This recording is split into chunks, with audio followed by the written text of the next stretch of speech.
dari Keluaran pasal 18 ayat 13 sampai 27. Saya bacakan untuk kita sekalian. Pengangkatan hakim-hakim. Keesokan harinya duduklah Musa mengadili di antara bangsa itu. Dan bangsa itu berdiri di depan Musa dari pagi sampai petang. Ketika mertua Musa melihat segala yang dilakukannya kepada bangsa itu, berkatalah ia, "Apakah ini yang kau lakukan kepada bangsa itu? Mengapakah engkau seorang diri saja yang duduk, sedang seluruh bangsa itu berdiri di depanmu dari pagi sampai petang?" Kata Musa kepada mertuanya itu, "Sebab bangsa ini datang kepadaku untuk menanyakan petunjuk Allah. Apabila ada perkara di antara mereka, maka mereka datang kepadaku dan aku mengadili antara yang seorang dan yang lain. Lagi pula aku memberitahukan kepada mereka ketetapan-ketetapan dan keputusan-keputusan Allah." Tetapi mertua Musa menjawabnya, "Tidak baik seperti yang kau lakukan itu. Engkau akan menjadi sangat lelah, baik engkau, baik bangsa yang beserta engkau ini. Sebab pekerjaan ini terlalu berat bagimu. Takkan sanggup engkau melakukannya seorang diri saja. Jadi sekarang dengarkanlah perkataanku. Aku akan memberi nasihat kepadamu dan Allah akan menyertai engkau. Adapun engkau, wakililah bangsa itu di hadapan Allah dan kau hadapkanlah perkara-perkara mereka kepada Allah. Kemudian haruslah engkau mengajarkan kepada mereka ketetapan-ketetapan dan keputusan-keputusan, dan memberitahukan kepada mereka jalan yang harus dijalani dan pekerjaan yang harus dilakukan. Di samping itu kau carilah dari seluruh bangsa itu orang-orang yang cakap dan takut akan Allah, orang-orang yang dapat dipercaya dan yang benci kepada pengejaran suap. Tempatkanlah mereka di antara bangsa itu menjadi pemimpin 1.000 orang, pemimpin 100 orang, pemimpin 50 orang, dan pemimpin 10 orang. Dan sewaktu-waktu mereka harus mengadili di antara bangsa. Maka segala perkara yang besar haruslah dihadapkan mereka kepadamu, tetapi segala perkara yang kecil diadili mereka sendiri.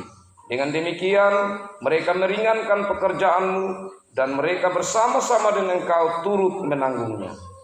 Jika engkau berbuat demikian dan Allah memerintahkan hal itu kepadamu, maka engkau akan sanggup menahannya, dan seluruh bangsa ini akan pulang dengan puas senang ke tempatnya."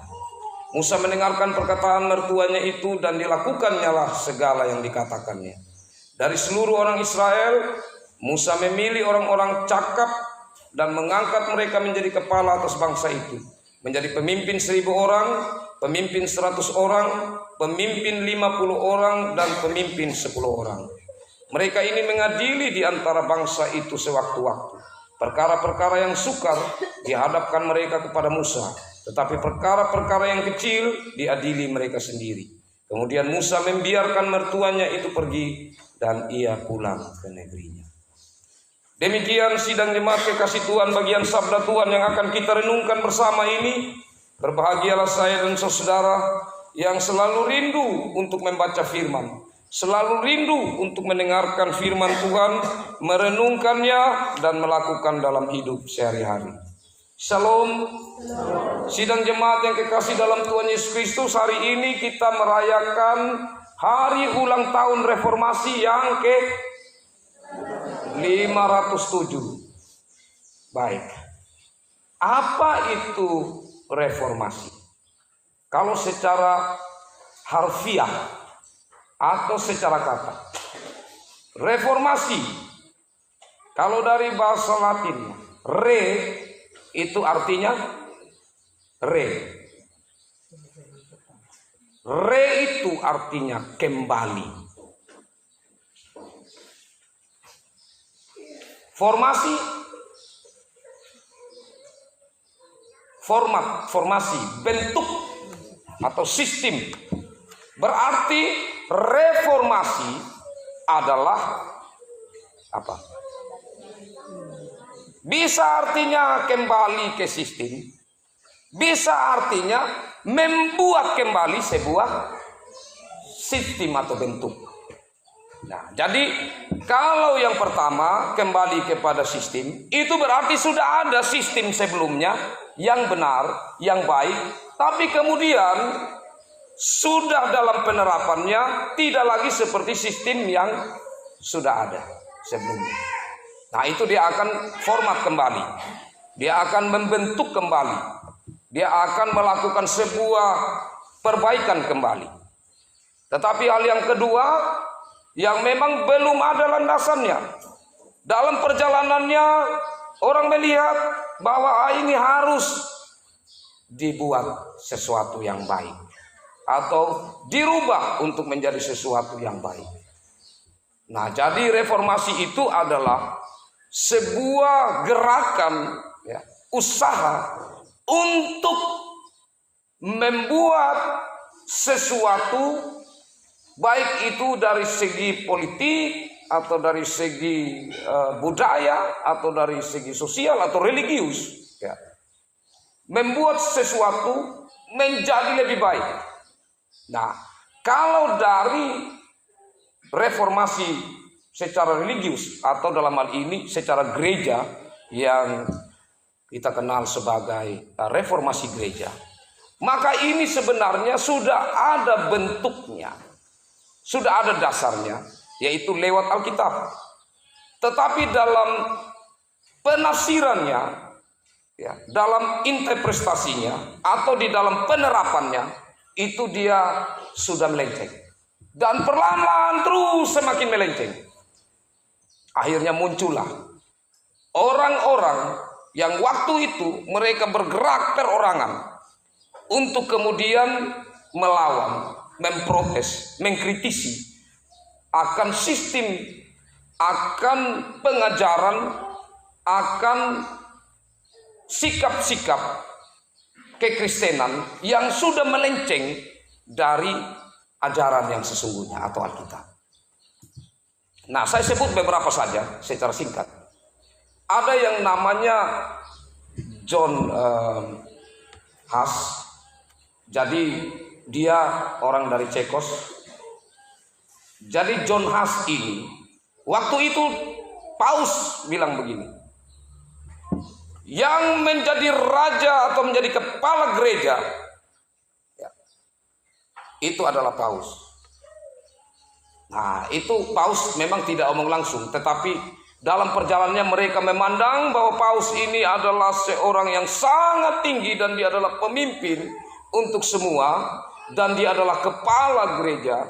Jadi Paus sendiri akhirnya bertindak bahwa dialah yang kepala, sehingga apa yang disampaikan itu semua harus diikuti oleh umat. Saat Paus mengatakan bahwa semua keuangan persembahan yang ada itu milik Paus, ya maka orang harus serahkan di Vatikan atau di Roma yang menjadi pusat pemerintahan gerejawi waktu itu.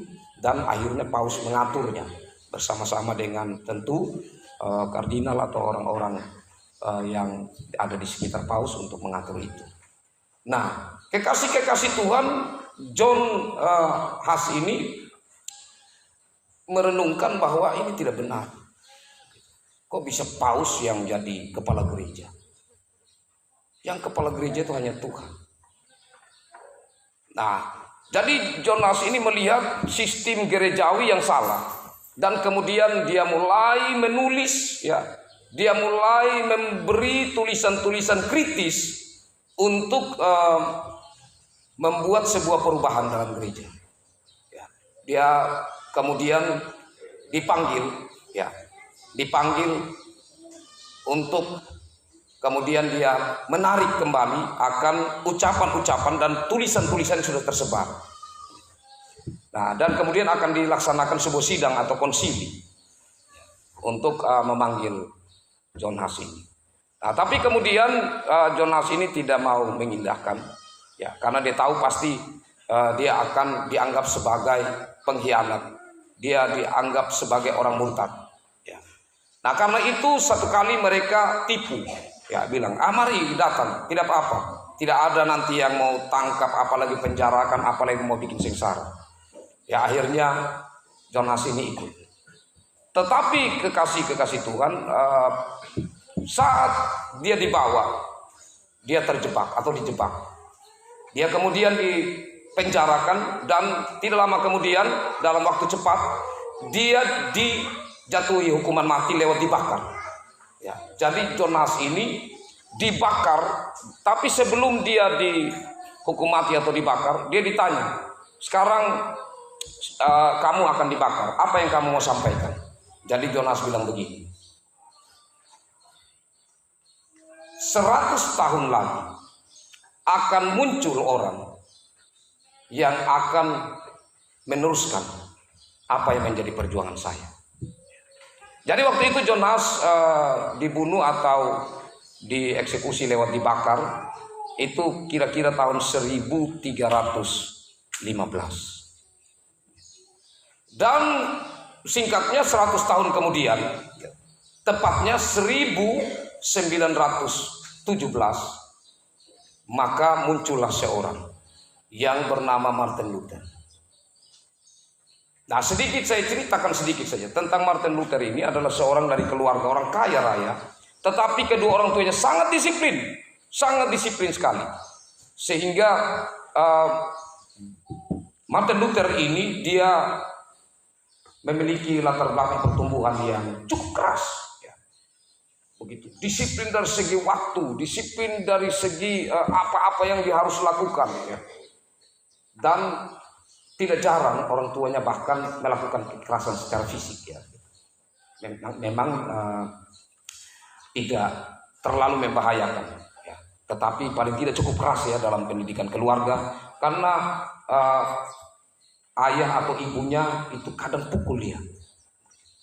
Nah, kemudian ayahnya juga sering menceritakan ya tentang pengajaran-pengajaran Kristen, tetapi lebih kepada Allah itu Allah yang cemburu, Allah itu Allah yang murka, ya. Dan karena itu kalau bermain-main dengan kehidupan maka akan masuk neraka. Ya, jadi pendidikan yang seperti itu membekas sekali dan sangat mempengaruhi akan pertumbuhan dari Martin Luther. Nah, Martin Luther ini sangat diharapkan oleh orang tuanya untuk sekolah dengan baik. Jadi dia masuk sekolah dan menyelesaikan pendidikannya bahkan di perguruan tinggi. Dia mendapatkan gelar sebagai sarjana seni, ya, dan bahkan sampai master, ya, Master of Art. Tapi kemudian setelah itu orang tuanya pengen lagi untuk dia sekolah hukum dan dia juga mau. Jadi akhirnya dia masuk lagi sekolah hukum. Nah, saat satu kali dalam perjalanannya pulang dari sekolah bersama temannya, saya lupa pergi ke sekolah atau pulang dari sekolah, mereka menghadapi satu peristiwa besar. Ada hujan besar dan petir, dan tiba-tiba petir itu menyambar teman yang di sebelahnya, yang pulang sama-sama dengan dia. Temannya langsung mati. Nah, itu membawa trauma tersendiri baginya. Nah, dalam satu waktu kemudian, waktu dia berjalan sendiri, dia menghadapi lagi hal seperti itu. Ada hujan besar dan petir luar biasa. Akhirnya dia langsung berlutut, dia berdoa. Dan dia berdoa pada waktu itu kepada Santa Ana.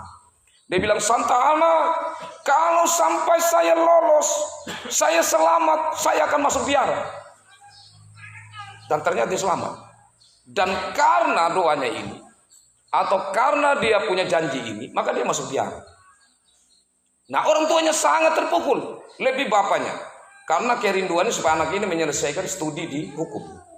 Jadi bapaknya sempat bilang dia ini anak yang terpengaruhi oleh setan, oleh iblis. Ya, tapi dia masuk saja. Memang waktu dia masuk juga itu bukan sebenarnya dari hati kan, hanya karena janji. Karena tadi untuk luput dari kematian. Jadi bukan memang suatu cita-cita dia untuk masuk ke sekolah khusus teologi. Ya, jadi dia masuk di biarawan dan kemudian di sana dia mulai belajar dan dia semakin tertarik karena memang dari kecil dia didisiplin untuk salah satunya banyak belajar. Jadi dia mulai banyak membaca termasuk bacaannya. tentang orang-orang yang tulis tadi, ya sebelum John Huss memang sudah ada beberapa, Zwingli dan lain sebagainya, yang memang menulis atau pelopor-pelopor dari reformasi gereja, ya, yang menentang kebijakan-kebijakan ataupun sistem pemerintahan yang ada di gereja Roma Katolik. Nah, kekasih-kekasih Tuhan, jadi dia mulai mempelajari. Tapi ada yang paling meresahkan dia. Yang paling meresahkan dia adalah bagaimana supaya dia ini bisa selamat. Karena waktu itu saat dia mulai belajar khususnya tentang dosa, apalagi dari kecil tadi saya katakan bapaknya ini bilang masuk neraka kalau tidak berbuat baik. Ini membawa terus kepada dia sebuah beban. Dia mencoba terus untuk kalau dia tahu ini dosa, dia tinggalkan. Dia tahu bahwa ini salah, dia tinggalkan. Dia terus berusaha supaya menjadi sempurna. Tapi dia tidak bisa. Dia merasa ada yang kosong. Bahkan temannya bercerita di sekolah itu, satu kali dia duduk, kan di tempat Katolik itu ada yang ruang untuk minta pengampunan dosa, ya, yang ada sedikit sekat yang terpisah antara umat dengan pastor. Nah, di situ dia duduk 6 jam. Dia mengakui semua dosa yang di hadapan Tuhan. Dia mohon karena dia merasa ada yang tidak nyaman. Dia merasa bahkan dosa-dosa yang lalu itu tidak bisa dia lupa. Nah, disitulah dia bergumul. Ya, jadi temannya bercerita bahkan sampai satu hari 6 jam dia sempat ada di situ. Nah, kemudian kekasih-kekasih Tuhan, singkat cerita dia pada akhirnya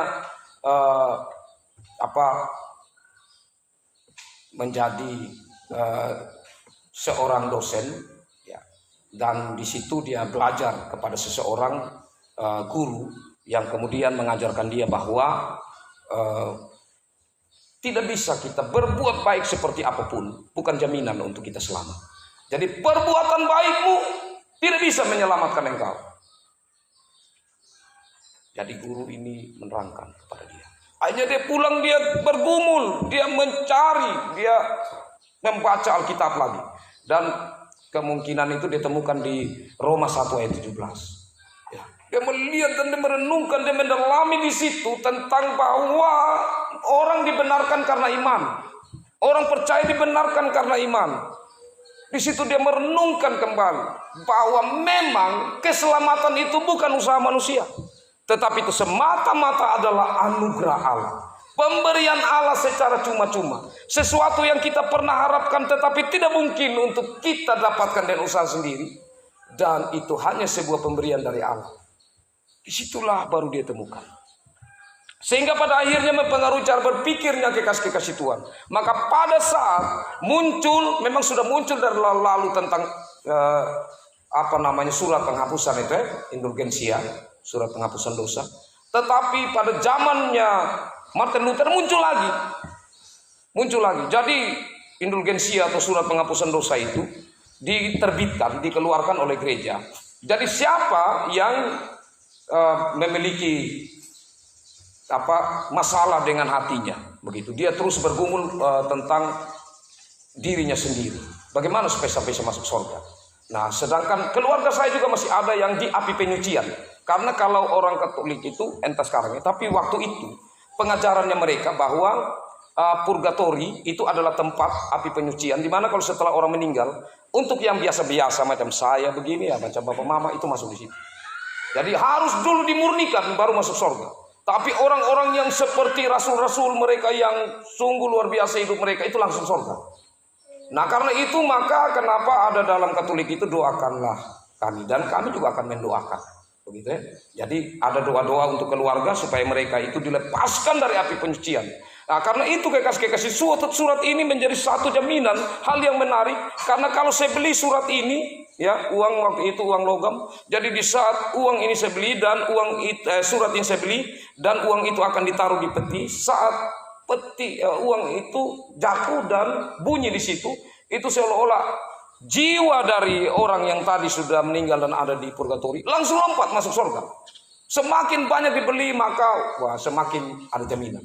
Berarti di sini keluarga sangat merindukan ya, saudara-saudaranya di sana selamat. Maka mereka membeli. Tujuannya apa?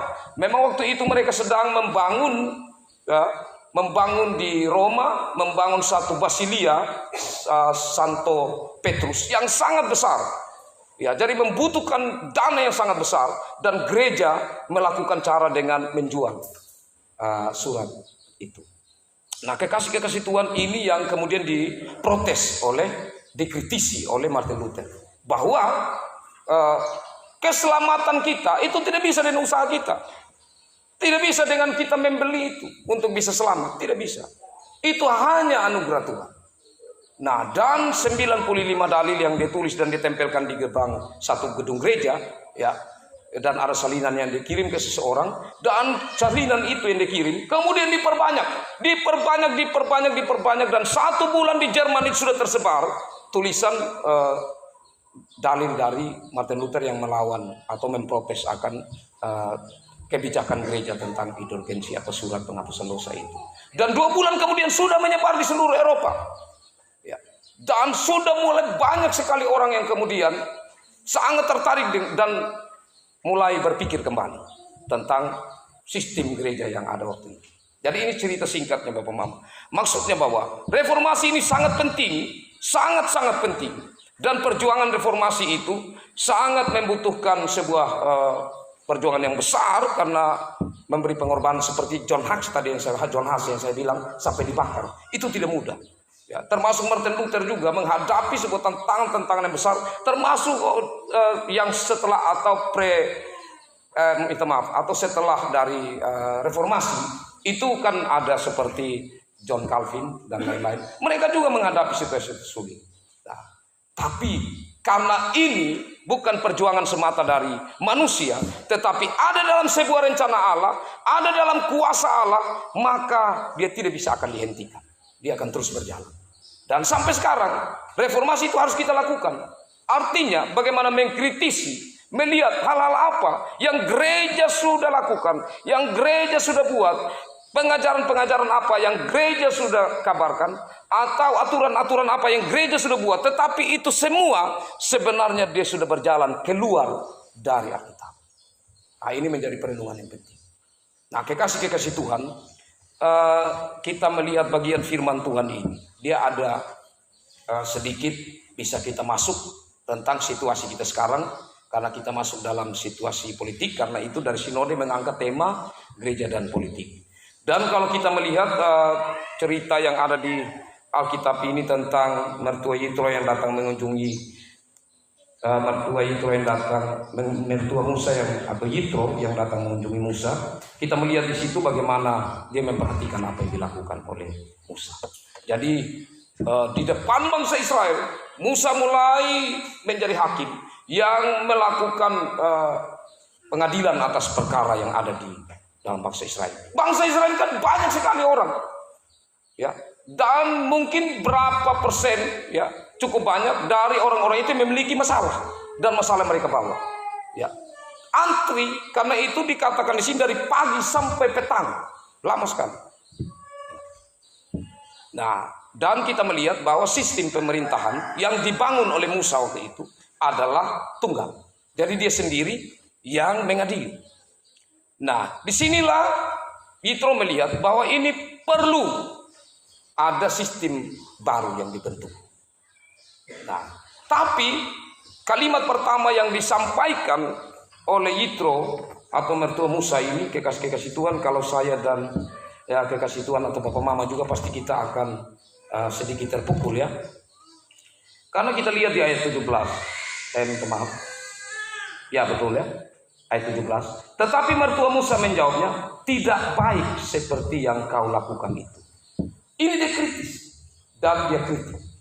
Nah, kekasih-kekasih Tuhan, di sini ada yang kita dapat belajar.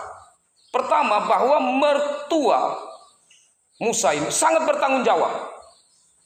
Jadi dia melihat perkembangan dari Musa itu seperti apa. Karena ini dia punya anak mantu. Ya. Jadi dalam memimpin bangsa Israel dia cermati. Hal yang baik sekali di saat kita mencermati tentang kepemimpinan kita. Ya. Dalam hal ini kalau saya konteks politiknya yang ada sekarang, kita mencermati pemerintahan kita selama ini seperti apa. Yang memimpin daerah ini seperti apa. Kita melihat perjalanannya. Kita melihat rekam jejak dari pemerintahan-pemerintahan yang lalu sampai dengan saat ini. Kita melihat seperti apa. Dan tentu disitulah kita akan menyampaikan sebuah kritik. Tetapi kritik yang disampaikan oleh, ini sekali menjadi tekanannya sekali. Tapi kritik yang disampaikan oleh mertua Musa karena dia lihat langsung dan dia benar-benar sudah memahami persoalannya. Jadi tidak sembarang kritik. Nah, karena itu kita belajar dari sini bahwa di saat kita mau melihat kepemimpinan yang ada atau kita mau melihat lembaga gereja ini untuk kita kritisi, maka kita harus paham dulu bahwa sebenarnya apa yang salah di situ. Kita pelajari, kita analisa, baru kemudian kita melakukan kritikan. Nah, itu penting sekali, catatan pertama bagi kita. Nah, selanjutnya catatan yang berikut bahwa kita melakukan kritikan itu tidak berhenti di situ, tetapi juga harus memberikan solusi. Karena ada orang yang suka kritik, tetapi tidak pernah ada solusi yang dikatakan atau yang disampaikan. Itu tidak bisa. Jadi kita mengkritik, ya, tetapi juga kita menyiapkan solusi apa yang kita mau tawarkan untuk perbaikan. Dan ini yang dilakukan oleh mertua Musa. Dia menyampaikan tentang buah-buah pikirannya, ya, masukan-masukan untuk perbaikan yang harus dilakukan oleh Musa. Dan di sini kekasih-kekasih Tuhan luar biasa sekali, ya. Cara berpikir dari Yitro ini sangat luar biasa. Jadi di sini bagaimana Yitro pertama-tama mau mengatakan bahwa sumber hikmat itu datang dari Tuhan. Karena itu harus bersama-sama dengan umat bawa dulu ke hadapan hadirat Tuhan. Minta hikmat dari Tuhan, kemudian dari hikmat Tuhan itu tetapkanlah aturan-aturan. Jadi aturan-aturan bukan datang dari manusia. Ketentuan-ketentuan, peraturan-peraturan yang bukan datang dari manusia, tapi datang dari atas. Nah, setelah punya pegangan tentang aturan-aturan yang kemudian dibuat, disusun, ya, menjadi satu dasar, baru kemudian mulai mempetakan. Mempetakan di sini apa? Ini masalah yang besar, ini masalah yang sedang, ini masalah yang kecil. Dipetakan. Setelah itu baru, ya, dilihat bahwa ini tentu tidak bisa kerja sendiri. Jadi dia kasih bayangan yang bagus sama Musa. Kalau begitu, ini masalah kan banyak sekali setelah dipetakan. Maka perlu diatur supaya sistem pemerintahannya itu tidak tunggal. Tidak Musa sendiri. Tetapi ada orang-orang yang ada bersama-sama dengan. Baik itu pemimpin 1000 orang, baik itu pemimpin 100 orang, baik itu pemimpin 50 orang, dan pemimpin 10 orang. Nah, tetapi siapa-siapa mereka? Waduh, dia sangat lengkap, Bapak Mama, terperinci. Jadi kita melihat di situ siapa-siapa yang harus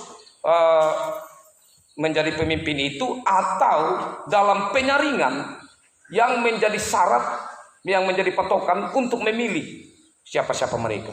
Itu ayat 21. Di samping itu kau carilah dari seluruh bangsa ini orang-orang yang satu, cakap. 2, dapat takut akan Allah. 3, orang yang dapat dipercaya.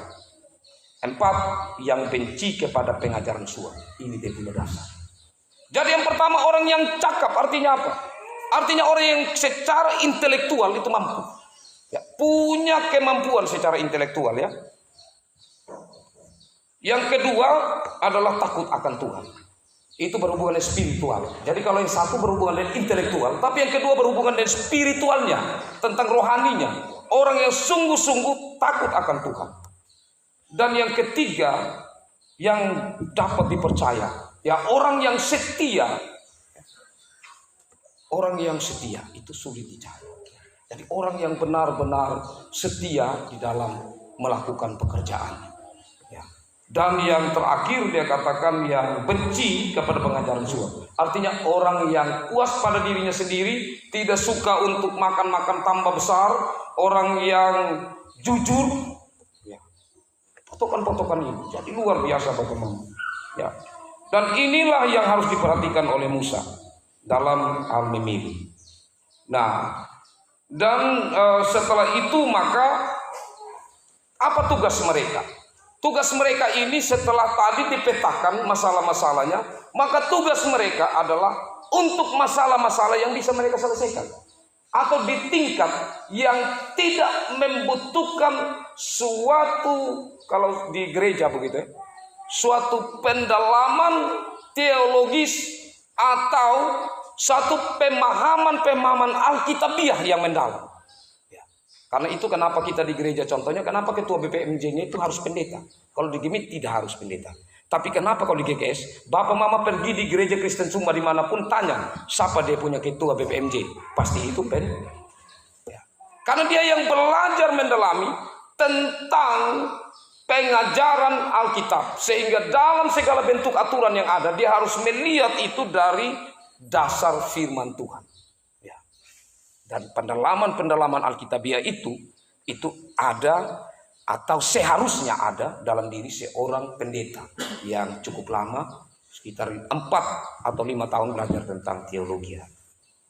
Nah, kekasih Tuhan, sehingga Musa sekali lagi dia hanya untuk satu perkara yang sangat berat atau sangat besar, sedangkan perkara-perkara lain ya itu bisa dilakukan oleh orang-orang tadi yang di bawahnya. Nah, ini seperti sebuah sistem hierarki atau baik kekasih Tuhan, tidak cukup di situ. Ada yang terakhir. Jadi tujuan yang disampaikan oleh Yitro ini adalah apa? Kita lihat di ayat 22. Jika engkau berbuat demikian dan Allah memerintahkan hal itu kepadamu, maka engkau akan sanggup menahannya dan seluruh bangsa ini akan pulang dengan puas, senang ke tempatnya. Jadi tujuannya pertama-tama untuk Musa sendiri. Karena apa? Karena ini datangnya dari Tuhan. Jadi Musa tentu pasti akan senang, karena yang dilakukan bukan dari dirinya sendiri. Yang kedua, dia tidak capek sendiri. Dan yang berikut, untuk bangsa Israel akan pulang dengan senang. Atau kalau kita lihat dalam konteks politik saat ini, maka tujuan dari pemerintahan yang ada harus akhirnya untuk kesejahteraan rakyat, untuk membuat rakyat itu menjadi ada dalam keadaan aman dan sentosa. Itu tujuan atau goal yang mau dicapai dari sebuah visi atau misi, atau dari sebuah aturan maupun dari pencapaian yang diharapkan. Nah, kekasih Tuhan, ya kita melihat di sini luar biasa ya, bagaimana tentang kepemimpinan yang diusulkan oleh Yitro ini. Dan untuk itu menjadi landasan kita pertama dalam situasi politik ini, ya, menjadi sebagai seorang pemilih cerdas, intelektual, maka kita harus kritis. Ya, dalam pemerintahan yang ada ini, saya melihat bagaimana kemudian dalam sosok mereka yang menjadi calon ini seperti apa. Kemudian dari visi misi yang mereka sampaikan itu seperti apa. Nah, itu semua dipelajari. Sehingga dengannya menjadi modal bagi kita dalam memilih. Nah, kekasih Tuhan, selanjutnya dalam pemerintahan gereja atau dalam lembaga gereja, maka di sini kita juga dipanggil untuk bersikap kritis, ya. Tetapi sekaligus jangan lupa untuk kita menyampaikan solusi seperti apa, sehingga kita bisa melihat secara bersama-sama, dan yang paling penting adalah melihat landasannya dari firman Tuhan. Yang paling terakhir, reformasi. Itu dia berpegang pada 5 sola. Yang pertama adalah sola gratia. Apa itu sola gratia? Hanya karena anugerah. Mau bagaimanapun kita berupaya dalam hidup ini, kita tidak bisa menyelamatkan diri hanya karena anugerah Allah. Itu yang namanya sola gratia. Kemudian yang kedua ada sola fide. Hanya karena iman. Yang pertama tadi apa Pak Mama? Sola hanya anugerah. Yang kedua sola fide itu apa? Karena iman. Ya. Jadi iman, percaya kepada siapa? Percaya kepada Yesus Kristus, bahwa Yesus Kristus ini adalah satu dari pribadi Allah, atau salah satu dari pribadi Allah, dari ketritunggalan Allah yang menjalankan penggenapan janji Allah. Dialah nabi yang langsung datang dari Tuhan, yang tidak menjadi juru bicara Tuhan, tetapi Tuhan sendiri yang berbicara, yaitu Yesus Kristus. Karena itu kita beriman kepada Yesus Kristus dan percaya dalam Yesus Kristus, maka kita diselamatkan. Setelah yang pertama kita yakin dan percaya bahwa usaha apapun kita tidak mampu untuk menyelamatkan diri kita. Itu yang kedua, sola fide. Yang ketiga, sola scriptura. Apa itu? Hanya Alkitab satu-satunya. Jadi Alkitab, hanya Alkitab ini satu-satunya sumber. Satu-satunya sumber. Kenapa? Karena kita percaya ini adalah wahyu Allah. Hanya Alkitab yang menjadi dasar. Yang lain-lain itu menjadi bahan bacaan tambahan. Tapi bagaimana untuk kita tahu bahwa buku yang kita baca itu adalah benar, adalah itu sesuai dengan apa yang Alkitab maksudkan? Kita tentu harus kembali melihat dari Alkitab. Di saat kita membangun sebuah aturan, di saat kita membangun sebuah pemerintahan gereja atau struktur-struktur yang ada di dalamnya, maka kita harus melihat apakah itu sesuai dengan Alkitab. Dan Alkitab ini tuntas, Alkitab ini selesai. Tidak ada buku lain selain Alkitab yang berbicara tentang bagaimana permulaan dunia ini dan akhir dari dunia ini, dan bagaimana karya penyelamatan itu diselesaikan oleh Tuhan. Segala bentuk rencana Allah dalam kedaulatannya sudah Ia sampaikan dalam Alkitab ini. Alkitab ini selesai. Karena itu maka Alkitab ini menjadi satu-satunya. Nah, itu yang keberapa? Yang ketiga, solus Christus. Yang berikut, solus Christus. Nah, solus Christus itu artinya Kristus adalah satu-satunya kepala. Tidak ada paus, tidak ada pendeta hukum adat, tidak ada ketua sinode yang jadi kepala gereja. Hanya Yesus Kristus. Solus Christus, Dia saja kepala gereja. Dan yang berikut dari solus Kristus ini bahwa kita percaya Kristus adalah Raja yang juga nanti akan datang yang kedua kalinya. Kita yakin itu. Dialah Kristus juga yang akan menjalankan penghakiman. Dan yang terakhir adalah soli Deo Gloria. Soli Deo Gloria. Segala kemuliaan hanya bagi Tuhan. Nah, sekarang saya kasih satu rahasia, Bapak Mama. Kita manusia ini punya memori. Ada yang kalau sudah dewasa itu bisa panjang sekali. Maksudnya bisa merekam sesuatu untuk hal yang lama sekali. Terus bagaimana caranya? Kalau Bapak Mama dengar sekarang, ya kan, itu bisa cepat hilang. Mungkin sebentar, apalagi yang ini saya ingat, yang ini saya tidak ingat. Yang kedua, untuk mengingat, maka caranya yang dipakai selain mendengar, yang kedua itu mencatat. Tapi itu belum cukup. Mencatat itu supaya apa yang kita lupa kita lihat kembali. Tapi ada cara yang ketiga lagi. Cara yang ketiga ini adalah bagaimana saya menceritakan kepada orang lain. Jadi kalau saya pulang di rumah, itu soli Deo Gracia itu Gloria yang begini. Kalau sola fide itu yang begini. Kalau sola scriptura yang begini. Jadi kalau kita ceritakan, kita akan semakin ingat. Percaya Pak Mama, ini satu rahasia. Ini orang intelektual yang kalau Pak Mama tahu, yang namanya Profesor Stella. Kenal? Ini kan dia wakil menteri mungkin itu. Profesor Stella. Ya. Ini baru dia sedang tenar sekarang Pak Mama. Bahkan kalau tentang AI ini, ya, itu dia pakar sekali. Dia cerita bagaimana cara. Ya, jadi itu penting sekali. Jadi orang muda, ya, untuk merubah saya sampaikan tadi harus banyak membaca, harus banyak belajar. Orang muda mau tahu tentang mengkritisi ini, kalau tidak banyak tahu bagaimana kita mau kritik. Kalau kita tidak banyak belajar bagaimana kita mau kasih solusi. Jadi perlu banyak belajar, membaca, mencari tahu. Itu penting sekali. Tapi kemudian harus kita belajar menyampaikan, berdiskusi atau kita menyampaikan. Ini rahasia. Kalau begitu, maksudnya begini Bapak Mama.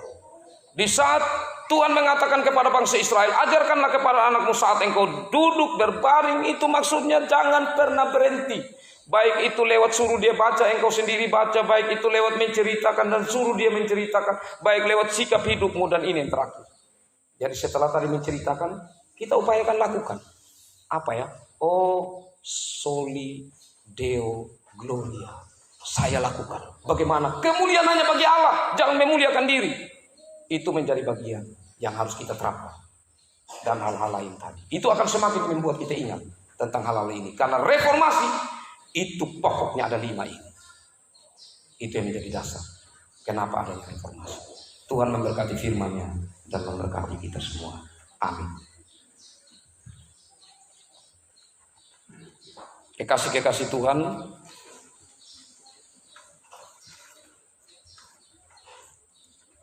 kita masuk dalam doa syukur dan syafaat. Mari kita berdoa. Kami datang bersyukur kepadamu Tuhan untuk kesempatan indah.